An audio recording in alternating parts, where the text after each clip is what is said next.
Bueno, y venimos hablando sobre los sectores que son los más perjudicados desde el punto de vista económico por estas medidas de aislamiento. El sector gastronómico, le vamos a hablar sobre esta situación con Mario. Así es, Daniela, un sector que está muy complicado desde que se impuso el aislamiento obligatorio en la República Argentina, ya a mediados del mes de marzo.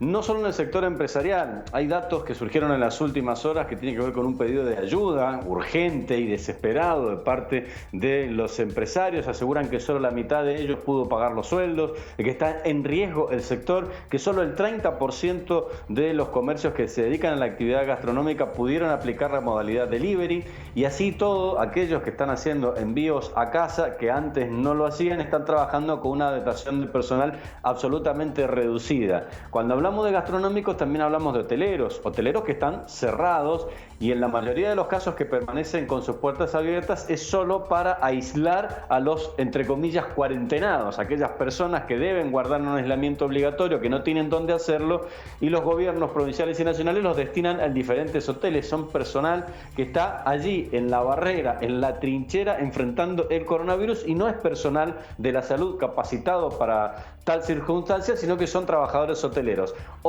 que también están trabajando con dotación reducida, insistimos, y en muchos de los casos, y por eso te decía, no solo hablando del sector empresarial, hablamos de los empleados, no están en blanco, son trabajadores informales, muchos de ellos. Ahora bien, se da una particularidad en el sector gastronómico cuando hablamos de restaurantes. Hablamos puntualmente de ayudantes de cocina, lavacopas o mozos que trabajan al día.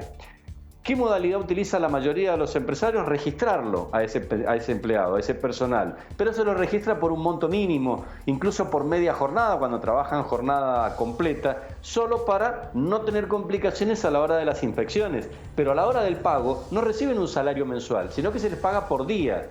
Y además, en algunos casos, cobran un porcentaje de ventas. De allí que, por ejemplo, si nosotros en el centro mendocino caminamos por la peatonal Sarmiento, nos vamos a encontrar con que muchos de los mozos de los cafés y restaurantes que están en la primera y la segunda cuadra de la peatonal están permanentemente invitándote a pasar, permanentemente ofreciéndote las promociones, porque esas personas trabajan a comisión. Ni siquiera por un jornal fijo, sino a comisión por lo que venden.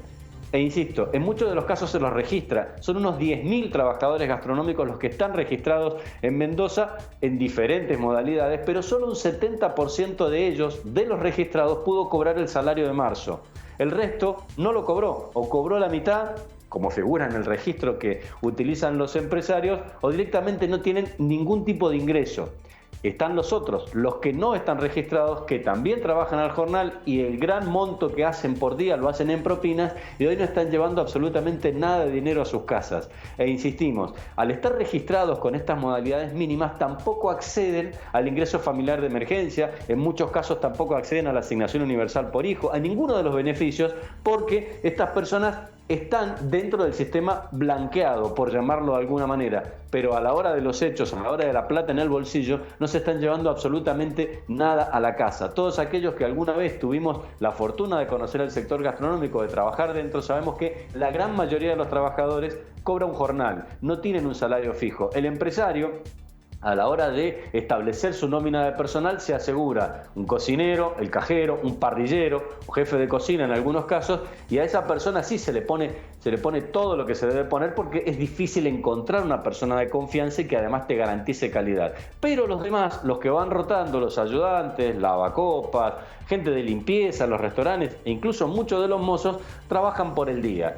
Y hoy por hoy no están recibiendo absolutamente nada. Hay una gran preocupación en ese sector por todas estas condiciones que te planteaba, y desde el sindicato en Mendoza, desde los gastronómicos, están pidiendo que todos aquellos que están en sus casas y que tienen una situación particular, que vayan al sindicato y la planteen para ver de qué forma se les puede dar alguna ayuda. Incluso los trabajadores del gremio de la UGRA seccional Mendoza están trabajando con el salario reducido casi al 50%, porque no hay aportes de parte del sector empresarial. Al no haber movimiento, al no haber actividad, está planchado absolutamente el sector. Hablamos con Carolina Montivero, que es precisamente la secretaria administrativa de la UGRA seccional Mendoza, y esto nos decía. Sin lugar a dudas, el sector hotelero gastronómico ha sido el más golpeado en esta crisis. En Mendoza tenemos aproximadamente 10.000 trabajadores que desde el sueldo de marzo solo han cobrado el 70% de su sueldo completo. El otro resto de los compañeros solo les han pagado el 50% o en algunos casos no les han abonado nada. Tenemos un grave problema, necesitamos la ayuda del gobierno provincial y del gobierno nacional por los meses venideros. Va a ser muy difícil levantar este sector y necesitamos la colaboración y la ayuda de los representantes. Invitamos a todos nuestros compañeros gastronómicos a acercarse a nuestra seccional en Mitre 741 para tratar cada tema puntual de su problema laboral. Los esperamos de 9 a 13 en nuestro sindicato, ya que la situación de todos los trabajadores es desesperante.